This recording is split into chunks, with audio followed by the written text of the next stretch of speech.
අද මං වීඩියෝ එකෙන් කරන්න බලාපොරොත්තු වෙන්නේ 2020 A level වල ස්ට්‍රක්චර් පේපරේ දුන්නු දෙබෙදුම් සූචියක්. එතකොට මේ පාර 2026 A level වල දෙබෙදුම් සූචියක් අනිවාර්යෙන් එයි කියලා හිතනවා. ඒක නිසා තමයි මේ වීඩියෝ එක ගෙනාවේ. එතකොට මේ වීඩියෝ එක ස්කිප් නොකර බලන්න කියලා මම ඔයගොල්ලන්ට යෝජනා කරනවා. දැන් මේ දෙබෙදුම් සූචියේ සත්තු හෝ ශාක හෝ ඇල්ගී හෝ දෙන්න පුළුවන්. එතකොට මේ දෙකට බෙදි ගිහිල්ලා තනි කරන්න තියෙන්නේ. ඉතින් දැන් මේ දෙබෙදුම් සූචියේ දීලා තියෙන්නේ යුග්ලිනා, පැරමීසියුම්, ඇමීබා, උල්වා, සාගසම් සහ ඩයටම් කියන ටික. එතකොට අපිට දල අදහසක් තියෙන්න ඕනේ මේ සත්තු, ශාක, එහෙම නැත්නම් දිලීර, ඇල්ගී හරි. එතකොට ඒගොල්ලන්ගේ සාමාන්‍යයෙන් අහන්නේ අපෙන් බාහිර ලක්ෂණ. එතකොට අපි මේක ගැන මුලින් හිතන්න ඕනේ. මුලින්ම කරන්න ඕනේ මේ සත්තු ටික එක්කෝ ඔයගොල්ලෝ ඩයග්‍රෑම් එකෙන් අඳින්න ඕනේ නැත්නම් හිතෙන් හිතා ගන්න ඕනේ. යුග්ලිනා කියලා කියන්නේ මිශ්‍ර පෝෂක කියලා ඔයගොල්ලෝ දන්නවා. එතකොට යාට තියෙනවා මොකද්ද? කශිකා තියෙනවා. ඒ වගේම ජවිකාවක් තියෙනවා. පැරමීසියම්ටත් ජවිකාවක් තියෙනවා. ඒ වගේම යාගේ තියෙන මොකද්ද?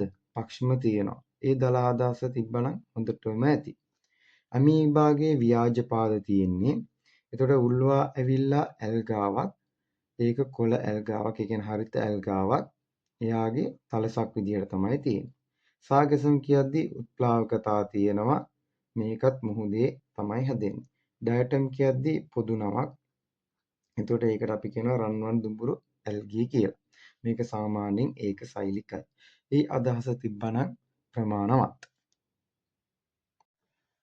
දැන් අපි ඊළඟට බලන්න ඕනේ මේකේ තියෙන කරුණු ගැන. සෛල බිත්තියක් ඇත, සෛල බිත්තියක් නැත. දැන් බලන්න පළවෙනි සත්තු යුග්ලිනා, පැරමීසියම්, ඇමීබා. ඒගොල්ලන්ට සෛල බිත්තියක් නැහැනේ. එතකොට එහෙනම් සෛල බිත්තියක් නැති කියන එකට අපි දානවා යුග්ලිනා. මේක අකුරු වැරදියට ලියුවට ප්‍රශ්නයක් නැහැ. අපි අන්තිමට තමයි හරි ඒවා ලියන්නේ. එතකොට යුග්ලිනා ලියපුවාම අපි මේක කපන්න ඕනේ. ඇයි අපි කපන්නේ?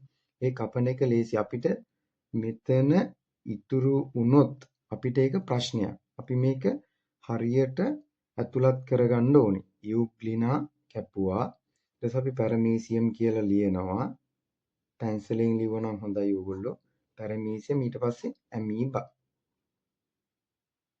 දැන් මේගොල්ලෝ අනිත් ඒවා ඇල්ගීනේ. ඇල්ගීලාට මොකක්ද තියෙන්නේ? සෛල බිත්තියක් ඇත. ඒක නිසා අපි මොකද කරන්නේ? උල්වා කැපුවා. ඊට පස්සේ ලියනවා. උල්වා ඊළඟට සාගසම්. සාගසම් කියලා ලියුවා. ඊට පස්සේ ඩයටම් කියලා ලියනවා. හරි. ඊළඟට දැන් බහුසෛලිකයි ඒකසෛලිකයි. මේ දෙකෙන් එකක් තමයි බහුසෛලික හෝ ඒකසෛලික වෙන්නේ. එතකොට ඔයගොල්ලෝ තේරුම් ගන්න ඕනේ එහෙනම් ඒකසෛලික ජීවීනුත් ඉන්නවා බහුසෛලික ජීවීනුත් ඉන්නවා. මෙන්න මේ තියෙන වර්ණ දෙකෙන් එකක. දැන් බලන්න උල්වා, සාගසම්, ඩයටම් කියද්දි මේගොල්ලෝ තනිකර බහුසෛලිකයි. උල්වා, සාගසම් බහුසෛලිකයි. ඩයටම් ඇවිල්ලා ඒකසෛලිකයි. එහෙනම් අනිවාර්යයෙන්ම සෛල බිත්තියක් ඇත කියන ජීවීන් තමයි බහුසෛලික සහ ඒකසෛලික කියලා බෙදෙන්නේ. ඒක නිසා අපි ලියනවා මෙතන ඉස්සරහින් අංක 1 2 දානවා. මේ බලන්න දෙවෙනි එකට තමයි අපි යන්නේ. ඒක නිසා අපි මේකට දානවා කියලා 2 කියලා දානවා. ඊට පස්සේ අපි දැන් බලමු සෛල බිත්තියක් නැත කියන එක මේකට දාන්න පුළුවන්ද කියලා. බලන්න යුග්ලිනයි, පැරමීසියම් සහ ඇමීබා ඒකසෛලික ජීවීන් පමණයි. එතකොට බහුසෛලිකයකට දාන්න පුළුවන්ද? බැහැ. බහුසෛලිකයකට දාන්න බෑ. එහෙනම් දාන්න පුළුවන් උල්වා, සාගසම් සහ ඩයටම් විතරයි. දැන් අපි ඒක බෙදමු. දැන් බහුසෛලිකයි කවුද? උල්වා සහ සාගසම්. අපි මේකත් කපමු. උල්වා ලියනවා බහුසෛලික. හරි. ඊළඟ සාගසමුත් බහුසෛලිකයි. සාගසම් බහුසෛලිකයි. ඒ වගේම ඩයටම් ඇවිල්ලා ඒකසෛලිකයි. ඩයටම් ඇවිල්ලා ඒක සෛලිකයි.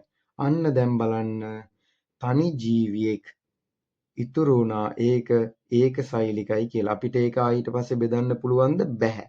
එහෙනම් අපි බෙදන්නේ සෛල බිත්තියක් නැත කියන ජීවීන් සහ බහුසෛලික ජීවීන් විතරමයි. දැන් ඩයටම් තනි වෙලා ඉන්නේ. ඒගොල්ලන්ගේ ලක්ෂණය කිව්වොත් ඒගොල්ලෝ ඩයටම් කියන්නේ කවුද කියලා අහුවොත් අපිට කියන්න පුළුවන්. ඒගොල්ලෝ ඒක සෛලිකයි. ඒක තියෙන්නේ දෙකේ. එහෙනම් අපි දෙකෙන් යනවා ඒගොල්ලෝ ඒක සෛලික සහ ඒගොල්ලන්ට සෛල බිත්තියක් තියෙනවා කියලා. හරි. ඊළඟ එක. දැන් අපි බෙදමු වායුපිරි උත්ප්ලාවකතා ඇත. වායුපිරි උත්ප්ලාවකතා නැත. අපි දන්නවා උත්ප්ලාවකතා තියෙන්නේ සාගැසම් වලට. බලන්න මෙතන සාගැසම් තියෙනවද කියලා. දැන් මෙතන සාගැසම් නැහැ. එහෙනම් සාගැසම් තියෙන්නේ බහුසෛලික ආකාර ළඟ තියෙන එකේ විතරයි. එහෙනම් බලන්න උල්වා සහ සාගැසම් තියෙනවා නම් අපි එහෙනම් අනිවාර්යයෙන්ම උත්ප්ලාවකතා තියෙන සාගැසම් වල විතරයි නම් අපි එහෙනම් අනිවාර්යයෙන්ම 3ට දාන්න ඕනේ. මේ දෙකේ බහුසෛලික කියන කොටසට. එහෙනම් අපි උල්වා සහ සාගැසම් යනවා කියලා කියනවා 3 වෙනි එකට. එතකොට අපි බෙදමු වායු උත්ප්ලාවකතා තියෙන්නේ සාගැසුම් වලට ඒ වගේම වායු උත්ප්ලාවකතා නැත්තේ මොකද්ද? උල්වා. දැන් මේවා සයන්ටිෆික් නේම්. දැන් මේවා තනි කරලා තියෙන්නේ. අපි මේවා කවදාවත් කපන්නේ ඒක නිසා පළවෙනි අකුර කැපිටල් වෙන්න ඕනේ. අනිත් අකුරු ටික සිම්පල් වෙන්න ඕනේ.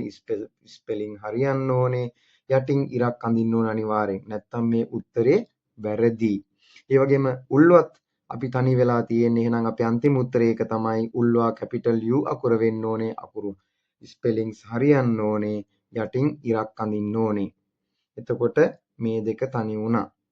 එතකොට අපිට ඊළඟට තියෙන්නේ ජවිකාවක් ඇත, චවිකාවක් නැත. එහෙනම් අපිට දැන් තනි වුණා ඩයටම්, සාගැසම්, උල්වා. අපිට මේ තුන වර්ණය ගන්න බෑ. එහෙනම් අපිට ගන්න පුළුවන් එකම එකයි තියෙන්නේ. මොකද්ද? 4ට ගන්න පුළුවන් සෛල බිත්තියක් නැත කියන කොටස. යුග්ලිනා, පැරමීසියම් සහ ඇමීබා. එහෙනම් අපි ඒක දානවා 4ට ගෙනියනවා කියලා දානවා. එහෙනම් චවිකාවක් තියෙන්නේ කාටද? යුග්ලිනාට සහ පැරමීසියම්ට. යුග්ලිනා සහ පැරමීසියම්ට තියෙනවා. ඇමීබට ජවිකාවක් නැහැ.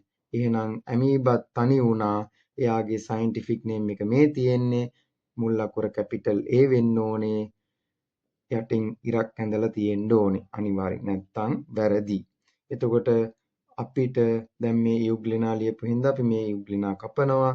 පැරමීසියම් ලියපු හින්දා පැරමීසියම් කපනවා. ඇමීබා ලියපු හින්දා ඇමීබා කපනවා. හරි. දැන් අපිට ඉතුරු වෙලා තියෙන්නේ යුග්ලිනා සහ පැරමීසියම් වෙන් කරගන්න විතරයි. එහෙනම් ඒක අනිවාර්යෙන් යන්න එකක් නෑ. ඒක අනිවාර්යෙන් යන්න ඕනේ 5ට. දැන් පහේ බලන්න පක්ෂම ඇත, පක්ෂම නැත. දැන් බලන්න පක්ෂම තියෙන්නේ කාටද කියලා. පැරමීසියම් දන්නවා පක්ෂම තියෙනවා. එතකොට අපි දන්නවා පක්ෂම තියෙන්නේ පැරමීසියම් කියලා දාලා යටින් ඉරක් අඳිනවා. පළවෙනි අකුර කැපිටල්. පැරමීසියම් කැපුවා. ඊට පස්සේ පක්ෂම නැත්තේ කාටද? යුග්ලිනාට. එයාට කශිකා තියෙන්නේ. යුග්ලිනා කියලා දාලා අපි ඉරක් ගැහුවා පළවෙනි අකුර කැපිටල්. අනිවාර්යෙන් කරන්න ඕනේ නැත්නම් එක්සෑම් එකේ ලකුණු නැහැ. දැන් බලන්න අපි දැන් මේ කැපුවා කියන්නේ අපි මේක මොකක් කරන්න ඕනද? මකන්න ඕනේ. අපි ඉතුරු කරන්නේ අංක සහ තනි ජීවීන් විතරමයි. අංක සහ තනි ජීවීන් විතරමයි. එතකොට අපිට මේකේ එක වර්ණයකට ලකුණු 2.5 ගානේ 1 2 3 4 5 6 7 8 9 10ක් හම්බ වෙනවා. පොයින්ට් 10ක් 2.5 ගානේ. එතකොට ලකුණු 25ක් හම්බ වෙනවා 100ෙන්. ඉතින් මේක හරි ලේසි. මේක කරන්න දැන් අපි ආයෙත් බලමු කොහොමද දෙබිඳුම් සූචිය ඉවර කරන්න කියලා. මුලින්ම ජීවීන් ටික අපි දල අදහසක් දැනගන්න ඕනේ. එතකොට අපි පේපර් එකේ යටම හෝ හිතින් හිතා ගන්න ඕනේ මේ ජීවීන්ගේ ලක්ෂණ ටික.